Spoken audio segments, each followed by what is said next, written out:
Epstein. What happened to all the evidence? Epstein gets arrested. They charged him for paying for massages in his New York apartment. Are aliens actually biblical? Take a look at these Renaissance paintings depicting historical biblical events. The average person, no idea this is going on. No idea. They're shutting down the food supply worldwide. A report has been released for Sonia Massie, the black woman from Illinois who was shot and killed by a sheriff's deputy inside her home after she called 911 for help. Hey guys, welcome back to the channel. Hope you guys are ready for more creepy videos that will break your reality. If you guys are ready, let's go right ahead and check these out. Epstein. What happened to all the evidence? Epstein gets arrested. They charged him for paying for massages in his New York apartment. That's all they charged him for. So why did they only charge him for that? There's a reason. He had a place in New Mexico. He had his island. He had his place in Paris. He had another place, I think, in West Palm Beach. And if they had charged him for trafficking, the FBI would have had to simultaneously raid every property under a Mann Act. Instead, they arrested him. They searched the New York property. What was happening in the island? We don't know. What happened to the island? We don't know, because the FBI said, well, we can't search it. So they left all these properties unattended. And then that's when the mop-up operation commenced. And they got whatever compromising CDs and DVRs and other information. And so Epstein gets charged with the lowest possible conduct that he ever could have been charged with. All their properties were left unattended. So mop-up teams went in there, took whatever they needed to take out there. And then Epstein commits suicide. It's the end of the story. What's to talk about? All gone now. It's like the ending of The Usual Suspects. It's like he never existed. That makes a lot of sense if you think about it, because if the people we think are involved behind the scenes are involved, then they can't actually charge him for what he should be charged for, because then they have to actually investigate, get all the evidence, and then these people will be incriminated. That's why the list of people involved was never released, because there's very powerful people that were involved in all those dealings. For all you know, he might not even be really dead, and he's living life out there somewhere, and he's probably living his life somewhere else under a different identity or a private island, for all we know. Let me know what you guys think in the comments down below. Are aliens actually biblical? Take a look at these Renaissance paintings depicting historical biblical events. As we can see, there are mysterious aircrafts present, even at events such as the crucifixion of Christ. And these paintings were made far before the first airplane took flight. So what were these prophets actually seeing? Ezekiel explained seeing a mysterious flying craft that he called a chariot of fire, which had 4 living creatures within it. Is it possible that biblical angels are actually what we are now calling aliens? This would mean that aliens are not from outer space, but rather they are from a different dimension, just as the Bible says about angels, demons, and spirits being from dimensions unseen by the human eye. Do you believe aliens are the biblical angelic beings? I mean, we were told that Satan will deceive the whole world, even some of God's elect. Were you fooled by the devil's new disguise, or did you know all along? Didn't fool me, because I've been saying it all along, right guys? It makes sense if you think about it. If they want to deceive the people, they're not going to tell you that they're aliens. I mean, they're not going to tell you that what we're seeing is demonic. They're going to tell you that it's just beings from outer space or from another planet. But I don't know. I guess we'll find out eventually. The average person, no idea this is going on. No idea. They're shutting down the food supply worldwide. They are culling the livestock. They are buying up and shutting down the farmlands. They're cutting off farms from water like they're doing in Idaho. 500,000 acres of prime farmland. In Oregon, they're stopping you from growing your own food in your backyard and imposing severe restrictions to your water usage there. They are saying to reach our carbon goals, we're going to destroy the ability to produce beef, chicken, eggs, and fish. Call it whatever you want. Say it's for climate change. Say it's for health. But the outcome's always the same. You're just trying to shut the food system down. Why these people hate this, why this is a threat to them, can only be explained by literally being at war with God's creation. This is an act of war against humanity.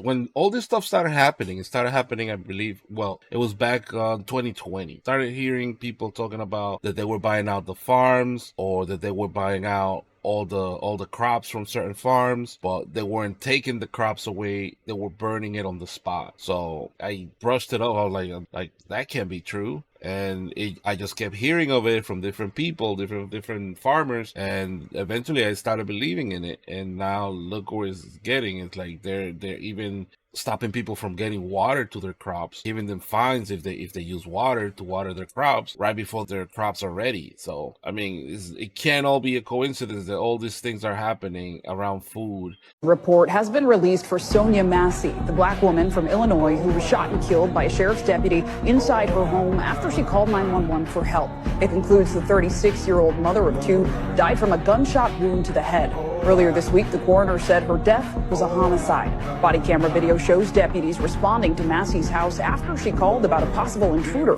Massie is heard in the footage asking officers, quote, "Please don't hurt me." Shots were fired after she picked up what appears to be a pot of boiling water from her stove. The family says Massie was unarmed. Deputy Sean Grayson was fired and has pleaded not guilty to charges, including first-degree murder. He was arrested and remains in custody. NBC News correspondent Maggie Vespa has been following this story. So, Maggie, the family and their lawyer, who is prominent civil rights attorney Ben Crump, did speak about these autopsy results just a short time ago. What did they say?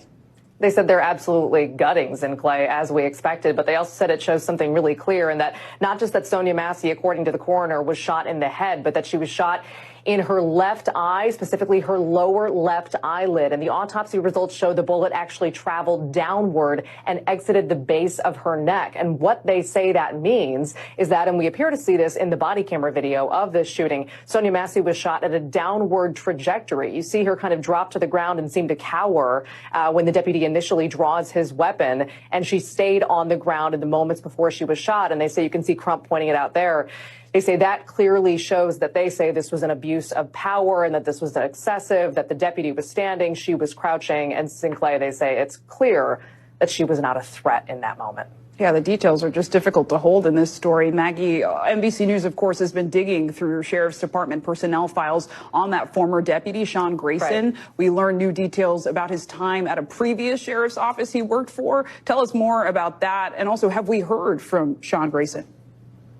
We have not heard from Sean Grayson via his attorney. He's in custody. His attorney's not commenting. Our digital team has done a lot of digging on this, and basically what we found is that he has worked at 6 law enforcement agencies since 2020, largely in central Illinois, where this happened. The one that he was at prior to the Sangamon County Sheriff's Department is Logan County, and records show that he had 2 reports or claims against him of misconduct, of abuse of power, and basically inappropriate behavior during an arrest. We have to be clear, those were later found to be unfounded complaints against him, and he left that department in good standing. We've also, though, uncovered that prior to working in law enforcement, he served in the Army for 2 years and was discharged, according to one document, for misconduct. During that time in the Army, he pleaded guilty twice to driving under the influence of alcohol. So the family says, looking at this past, looking at how many jobs he had in the last 4 years, looking at those allegations, they really believe that he never should have been hired in the first place. Here is what Crump had to say about this earlier today. Were there red flags missed? And should he have been hired in the first place by the Sheriff's Department? Those questions only get louder. Now, the Sangamon County Sheriff has put out several statements condemning Grayson's actions during the shooting. He's been fired from his job, but we've asked specifically and explicitly about these allegations that he should have never been hired, that he had a checkered past, essentially, according to the family. The sheriff has yet to respond to those questions and to those allegations specifically, but we'll keep trying. Once again, Sean Grayson has pleaded not guilty to 3 counts of first-degree murder, and his lawyers in Clay is not commenting at this time. It is crazy for somebody with that record, even though they're saying that the complaints were dismissed prior to him leaving that place. It sounds like somebody helped him out and sponged his record, but he still had the record from the military where he was driving under the influence. Was he under the influence in this case also? The other thing that I was thinking about is, like, have you guys noticed how before every election there's usually some type of incident where a black person is killed by police, and then right after people start protesting? Do you guys think that's also a coincidence? Like, people are trying to say that it's because she had a pot of water, but he's the one that told him to go and turn it off. She wasn't even close enough to him for the guy to consider her a threat. So from the news, as you can see, he shot her while she was crouching. So that means that she had let go of whatever she was holding. Hands were up. You're gonna tell me that you're gonna go still shoot her? Because they're saying also that guy's wife used to work in a mental facility. I guess the lady had been through a mental facility, which is also why at the beginning of their conversation, he asked her if she was having mental issues or if she was mentally okay. How would he know that unless he had prior knowledge of her condition? This whole thing sounds like it was all planned. And also, why would she say that? Now that I think about it, why would she say that I rebuke you in the name of Jesus? Like, what did she see? Was she seeing demon face? And that just pissed the guy off, like right off the bat, and he shot her because of that, because that's the only thing that triggered him. Like, he was fine until she said that, and he said, "Don't you effing dare," and she said it again, and then that's when he went for it. Let me know in the comments what you guys think. Yo, I can't even make this up. Allegedly, Governor Greg Abbott has sent buses full of migrants to Kamala's house. Right to her door. Breaking news for you. This has been a busy morning already. We are going live to pictures from Washington, D.C. And the latest report is that there have been immigrants by bus dropped off at Vice President Kamala Harris's residence. This is just outside her home. You can see from these pictures dozens, I would say more than 100. I don't know if there are multiple hundreds of people outside on the lawn there, but not a small number of people. You know what they say, right? If you can't beat them, join them. Politics has gotten extremely humorous the last few months. Like, we are literally living in the movie Idiocracy. When I first saw the movie, I was like, there is no way this is gonna be the future. Like, I'm not even kidding. Do y'all remember when Mike Adams was talking about immigration and he said that they could fix the shortage of lifeguards? They're excellent swimmers, he says. I can't. This is just too funny, man. Like, they're sending the migrants to her house. I mean, I guess, right? Because if she's sending them to other states, like, why not send it to her front lawn and see how she likes it? I guess we'll see how long that lasts. Lying is going to be impossible in the next 10 years. Right now, we're worried about people being in control of artificial intelligence because they can propagate misinformation and they can just create deep fakes. And I think that's going to be a problem, for sure. And it's certainly something that we should consider. But I think that what's going to happen in the future is we will likely merge minds through technology in some very bizarre way. And I think information will flow much more freely. We'll be able to translate things. We'll be able to know thoughts. We perhaps will come up with a universal language that everyone will understand. And you'll be able to absorb it almost instantaneously because you're going to have some sort of a chip, whether it's a Neuralink or some device that you wear or something that links you up. And we're going to have a completely different type of access to information. I think this is grunts to video instantaneously and in some way that we can't even really imagine. Because we don't have the framework for it. We don't have the context. We don't have the structure. We don't have this thing that exists right now that can do these things. But once it does, and once people link up, I think it's going to be a whole new way of human beings interacting with each other that could eliminate war. It could eliminate wars, but it could also enslave everybody in the world. I don't think we should deal with this stuff. I think they're playing with fire. Like, they shouldn't be messing with the human mind or putting any chips in people's brains. I don't know. Like, I think AI is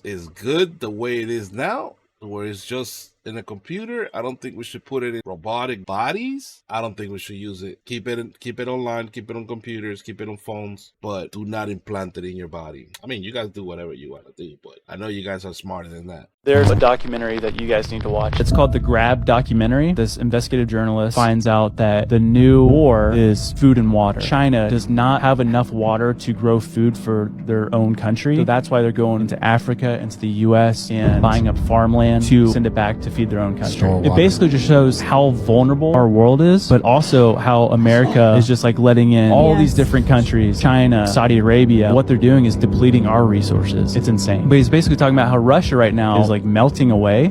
So it's producing this like rich grassland. And it talked about how Putin is heavily investing in cattle right now and actually hiring US cattlemen to come live in Russia, continue growing the cattle farms. Really? It's showing how all these different countries are just trying to grow their infrastructure mixture of food and water. Also, Ukraine is like one of the best spots in Eastern Europe for growing food. They said that Ukraine produces 23% of the world's grain. That was probably a reason that Russia is trying to take over Ukraine. It's like gaining more control of food. It makes sense for Russia to be going after Ukraine if that is the case, because 23% of the world's food's coming from there, and if he takes control of that, then he could inflict sanctions on everybody else, and he could have more leverage when he's negotiating with other countries. Now, what is kind of weird is because if this war is really about food, then why the hell is the U.S. like going after crops and cattle and all that other and all those other foods and just basically getting rid of it to the point where they're going after farmers and burning their crops? It just makes it seem even worse, because if the rest of the world is basically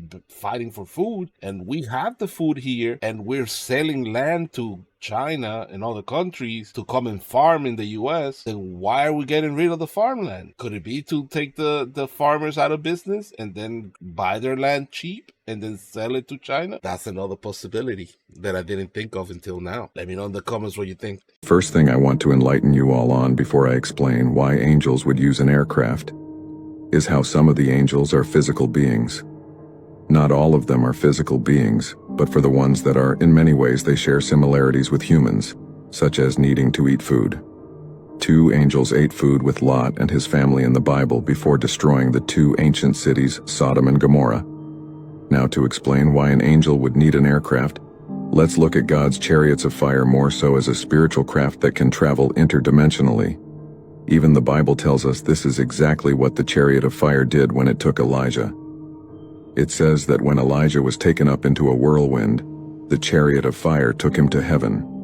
And as we know, heaven is a supernatural place that is not on this earth. And that just lets us know that these chariots of fire can travel interdimensionally. That would make sense since angels are interdimensional beings themselves. The word angel literally means messenger, which is why angels travel from realm to realm, delivering the messages of God to humans. Perhaps this is why when people see UFOs, they can just instantly disappear. Since they're interdimensional, not interstellar, this just means they are not from space, but instead from a different dimension. The only difference now, though, is that when our ancestors seen them, they immediately knew they were angels, but now we think they're aliens. This is all by design, by the more deceptive powers. Adam and Eve in the garden, part 2. Now, you don't have to be a rocket scientist to figure out that Cain is the serpent's seed. And see this? Now, the serpent was more subtle than any beast of the field which the Lord God had made. Then Genesis 3:13, and the Lord God said unto the woman, What is this thou hast done? And the woman said, The serpent beguiled me. Okay, now do your homework on what beguiled means. Beguiled means deceived, for sure, but it also means seduction and deceiving people through attraction. Then he curses the serpent to be on his belly forever. And then he says, I will put enmity between thee and the woman, between thy seed and her seed, and it shall bruise thy head, and thou shalt bruise his heel. Now Genesis 3:15 is a declaration of war. The Most High, he put enmity between what would be the serpent seed and what would be the seed of human beings. Then Genesis 4, verse 1, and Adam knew his wife, and she conceived and bare Cain, and said, I have gotten a man from the Lord. And she again bare his brother Abel, and Abel was a keeper of sheep, but Cain was a tiller of the ground. Now see, people read that verse and they see that Adam knew Eve, and then she bare Cain, and then again bare Abel. But people just randomly pick and choose which verses mean more than the other one to fit whatever belief they have already. Genesis 3:15 already explained to us how Satan has seed, and that God would put enmity between his seed and her seed. But y'all read Adam knew his wife and then bare Cain, and y'all just be like, oh, Adam's the father. But y'all skip over this part when she says, and I have gotten a man from the Lord. Now this is after she had Cain. Now personally, I do believe that Cain and Abel was twins. and they had different fathers. Cain was of the serpent seed, and Abel was of Adam's seed. And yes, that's very possible it can happen, as you can see up here. And these are the reasons how it can happen. Just pause and read. But yes, a woman can be pregnant with twins by two different dads at the same time. Let's pause it right here. I've read that verse so many times and I never thought of it that way. That makes so much sense if you think about it. Because that would be the original sin, not the apple, not disobedience, but fornication. If Satan really seduced Eve and Cain and Abel were actually twins, and Cain was the seed of Satan and then Abel the seed of Adam, that makes so much more sense now if you think about the whole story. And that verse about her seed will have enmity towards Satan's seed, because nobody has ever said, like, there's no word that they mention on Genesis about Satan's seed or who it is. But if you think about it in the way that he's explaining it, and it makes so much sense why Cain was had that animosity against Abel and why he did what he did. Bro, this is good. Let's continue. Rest of chapter 4 in Genesis, after Cain kills Abel, it's just talking about the bloodline of Cain. And this Enoch isn't the Enoch from Adam's bloodline. This is Enoch from Cain's bloodline, which is two different bloodlines. As you can see, Cain's first son was Enoch. I ain't gonna lie though, these names is similar to the generations of Adam. Then in chapter 5, you get the generations of Adam. And Cain is not nowhere to be around. This is the book of the generations of Adam. In the day that God created man, in the likeness of God made he him. Male and female created he them, and blessed them, and called their name Adam, in the day when they were created. And Adam lived 130 years and begat a son in his own likeness after his image, and called his name Seth. So clearly there's no Cain in Adam's generations. And then in chapter 4, they just showed you Cain's generations of people, showing you the separations of bloodline and the different seeds. And then the very next chapter in the Bible, which is chapter 6. Chapter 5 was just all about Adam's bloodline from top to bottom. That's all of chapter 5. Up until it gets to Noah. Then it talks about the days of Noah in chapter 6, where there's giants on the earth from fallen angels mating and having children with the women of the earth. So you can't tell me that Genesis 3, where the serpent beguiled Eve, isn't a foreshadowing of Genesis 6, where it's talking about all of the fallen angels coming down and causing chaos on the earth. The serpent beguiling Eve started this war between the Most High and the devil. Like, just think about it genuinely. Like, it was no other way for those lines to be crossed between humanity and spirituality. The angels have always been there. The Most High created the angels, and they were created perfectly and spiritually. They weren't supposed to be able to have sex. So when they came down and mated with human beings, it crossed all kind of barriers and lines that was not supposed to be crossed. They came down teaching us stuff we wasn't supposed to learn. And that stuff is still affected the earth to this day. And if you don't think serpent still got seed out here, some of these people walking amongst you ain't from the serpent seed, you're blinded. This is why some people, you can talk to them about God and they have no recollection or correlation in them that even draws nothing towards that. Because maybe they don't have that in them. They don't come from that kind of blood type. Wow, that makes so much sense to me. It's amazing. Yeah, it's true. Maybe it's the people that are out there doing bad things that we think like, oh, how come these people do this and that? Or all the people that like don't seem to have any care for others. Maybe they are the bloodline of Cain. Maybe somehow maybe they survived, or somehow maybe the fallen angels kept doing what they were doing originally, and they just did it again right after the flood. Who knows? But I like the way that guy thinks. So if you're following the Mr. Beast and Creepy Chris allegation story, there's more. So it looks like all of the drama got back to Mr. Beast, and Mr. Beast woke up this morning and was like, whoa. Absolutely not. I'm going to make a statement on this. And I'm about to show you that statement, but honestly, It's really good timing because stuff is starting to come out against Ava, Chris, and it's really, really intense. So pause to read his statement, but he said, over the last few days, I've become aware of the serious allegations of Ava Tyson's behavior online, and I am disgusted and opposed to such unacceptable acts. And he was like, I'm not going to let this go.